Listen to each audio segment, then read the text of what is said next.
Hi, I'm the Warrior Witch, and you can call me Nike.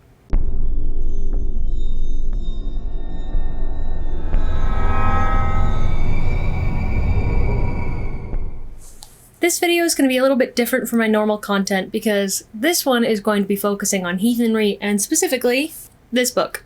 This is called Asatru, A Beginner's Guide to the Heathen Path by Aaron Lale. If you're not a heathen, this will be informative for heathens and non-heathens alike, so be sure to watch the full thing through because there's a lot to get through for the book only being 100 pages long. I want to say up top that I bought this book with my own money. I paid for it. It was not sent to me. This is not sponsored. I bought this book with my own money. So everything in this video is my own thoughts and opinions. I actually learned about this book because a few friends of mine who are non-heathens bought it and they seemed to enjoy it, so I went out to get it. I was really excited for it and I really did want to like it, but unfortunately that's not really what ended up happening, and I want to explain why. Now, first off, we don't have very many introductory beginner books for heathenry in the first place. It's a lot of wordy academic and scholarly works, or the mountain that is the sagas and the Eddas and all of the more source material that can also feel like a lot to get through for beginners. It can be really difficult to find introductory works about heathenry that are easy to understand, and that also cover enough to encourage the reader to want to go deeper into the path. I do like that the author tried to tackle this space. It is a hard space to try to fill in, and I want to commend them for the work that was put in to try to fill in that gap. It's also good that it was a fairly short read, so it doesn't feel like you have to have some intimidating novel to get through when you're just trying to start out. And that's about all the good points I can give it. There are a number of problems that I actually had with this book, so I'll try to keep it relatively chronological to how they appear in the text. And we don't even hit page 1 before there is either poor wording or straight up misinformation. The author starts talking about different branches and forms of heathenry and mentions Odinism and Theodism as two types of heathenry. She casts Theodism as the name for Anglo-Saxon heathenry, which is inaccurate. Many Anglo-Saxon heathens have an aggressive distaste for Theodism. Meanwhile, for those unaware, the vast majority of the time that you're going to see Odinism or Odinist, it's being used by white supremacist organizations like the Odinic Rite, which will come up later, unfortunately, and the Odinist Fellowship.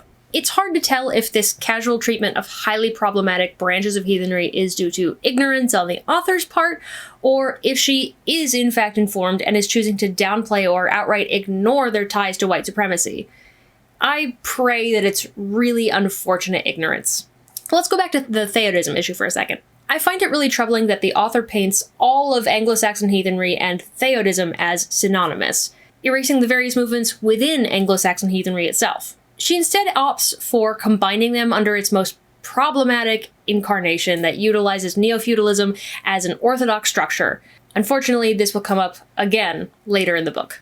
Further into the introduction section, there is a frequently asked questions area, and it starts out with the question, are all Asatruers white? And she correctly answers, no. Asatru and heathenry in general is not exclusively for white people. It's not a closed practice. It's not a closed tradition, despite what people like the Asatru Folk Assembly, or the AFA as they're more commonly referred to, would have you believe. She also correctly identifies that the ones who say that it is only for white people as being folkists.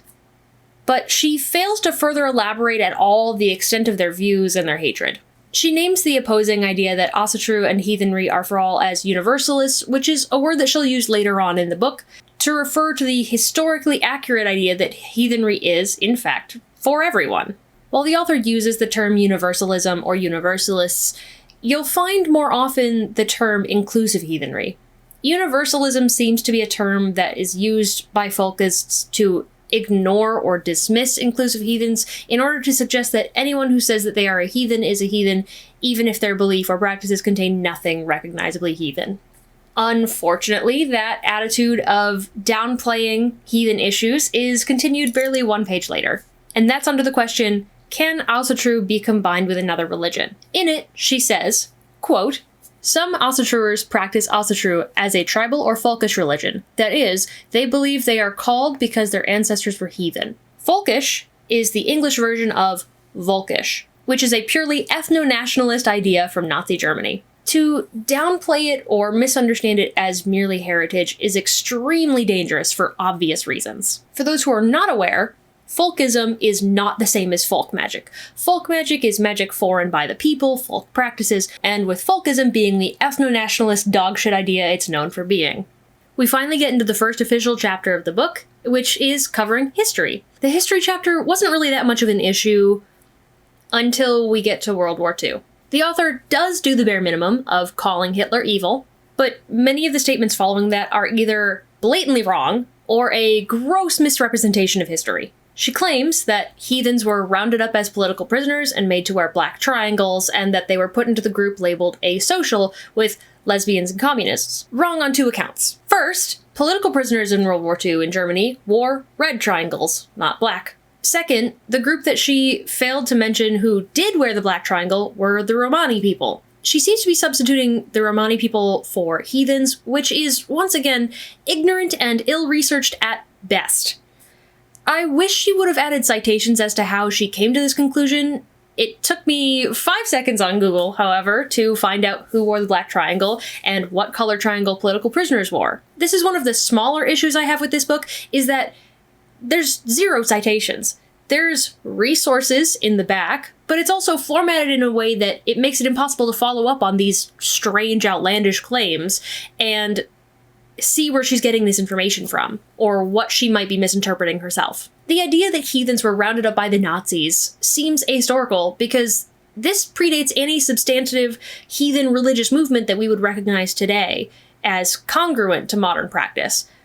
I've tried to find what she's referencing, but this seems like a fabrication rather than an honest retelling of anything resembling history. There are references to broadly occult practitioners being censored and punished in various forms, but the broad statement that it was all heathens is a gross misrepresentation, especially considering that sections of the Nazi Party like Himmler were occultists or occult adjacent themselves. This also seems to ignore the presence of the high-ranking official Alfred Rosenberg, who sought to reject Christianity in favor of a religion of the blood, being the official religion of the Reich. This person was part of the ruling class of the party and was never arrested or put into a camp for these beliefs. So I have no idea what she's talking about here with heathens being put in camps en masse. On top of that, in the same section, she calls Guido von List a visionary. List was a known anti-Semite and author of many Volkish works and would go on to inspire future Volkish groups, especially those around during the Nazi regime. In light of the previous comments, this is not a good look. Only 2 pages later, I told you, there's a lot to get through for this small book, we get another mention of theodism. She claims that in theodism, a thrall is not a slave, but an apprentice or a novice. This could legitimately be a whole video on its own, so if you want to learn more about theodism and all of its issues that still exist today, go watch this video by Ocean Keltoy, Wolfe the Red, X-Cult Baby, and Wind of the World Tree. They did a great treatment of it. On the next page, there is an implication that white supremacists weren't really that big of an issue, or at least weren't common, in the community until the age of the internet. She claims, quote, mainstream Aussatru excluded white supremacists from organizations and gatherings. Until the internet age, most Aussatruers did not encounter white supremacists who were developing separately from mainstream heathenism. This is simply not true. Just because they didn't outright say their beliefs at gatherings doesn't mean you weren't breaking bread with them. They were developing right alongside everybody else. Gatherings at this time were considered a place of diplomatic peace, so these thoughts wouldn't have really been expressed regardless. Now, credit where credit is due. The author does briefly address the anti-Locaean sentiments that have cropped up throughout the history of modern heathenry, and addressing the need that Locaeans have found for an inclusive, safer space for them to be able to discuss their beliefs and working with Loki. She also, similarly, very briefly brings up the issues that heathen women have faced with sexism and their need for their own safe and inclusive spaces. Now we get to the next chapter, which covers the gods themselves. I don't really have that many issues with this chapter. For the most part, it gives a very brief overview of each god and some information about each one to start us out and to begin our understanding with them.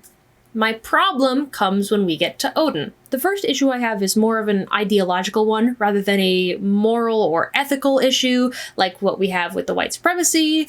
And this ideological issue is that she paints Odin as a triple god, and she seems to conflate him and make him the same as his brothers in the myths, and also Loki at one point, which doesn't track with myths. Doesn't track with any of the mythology that we already have. The more serious issue I have is a tricky one. She claims that one of the regional names for Odin is Wotan.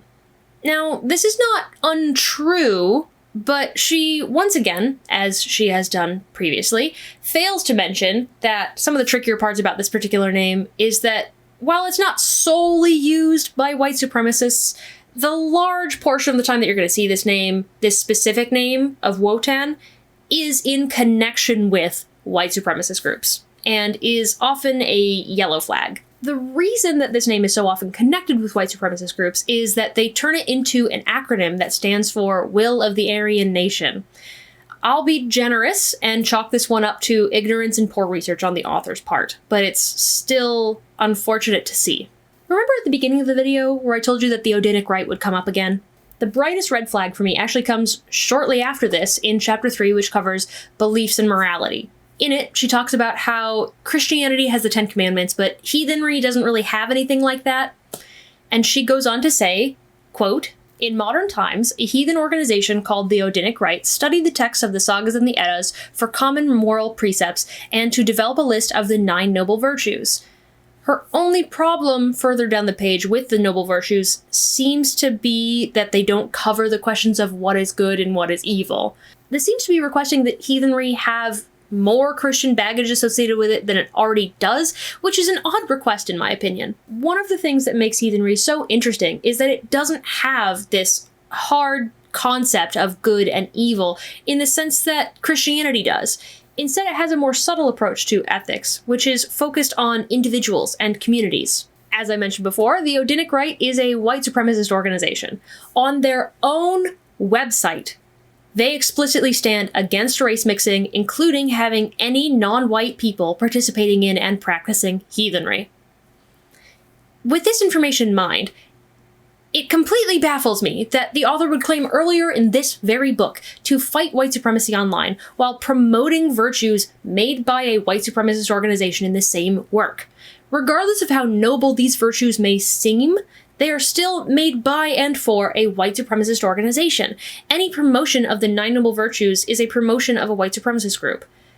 This gets a little bit sticky because it's changed over time a little, but she doesn't clarify the differences between different versions of the 9 noble virtues. She just connects the list that she gives with the Odinic Rite, which is explicitly a white supremacist organization. In the end, I was really disappointed by this book. I was really hoping to find something that was easily digestible, that I could recommend to beginner heathens just starting on their journey, and instead I found this. I want to give the author the benefit of the doubt and say that it was a horrifying ignorance that led to some of the content of this book. I can't know where her beliefs lie from this book alone.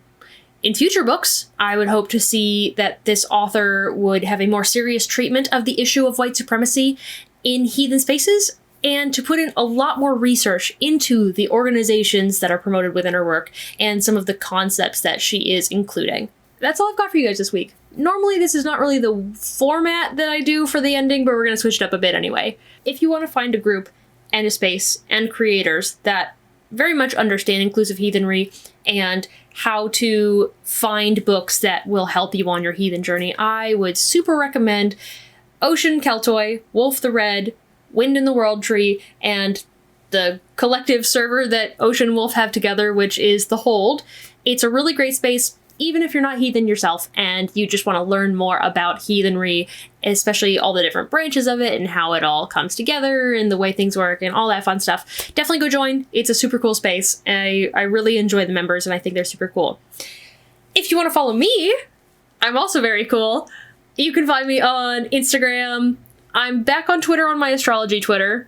So if you're not into astrology, no Twitter, boo. I have a Twitch where I stream 2 days a week with my friend Georgina, and I host a podcast called Magnolias Magic with my friend Georgina and my friend Anthony Wolfe. It's a really great time. So if you want to follow me all of the places, I've got lots of stuff to put out there for you guys. And that's all I've got.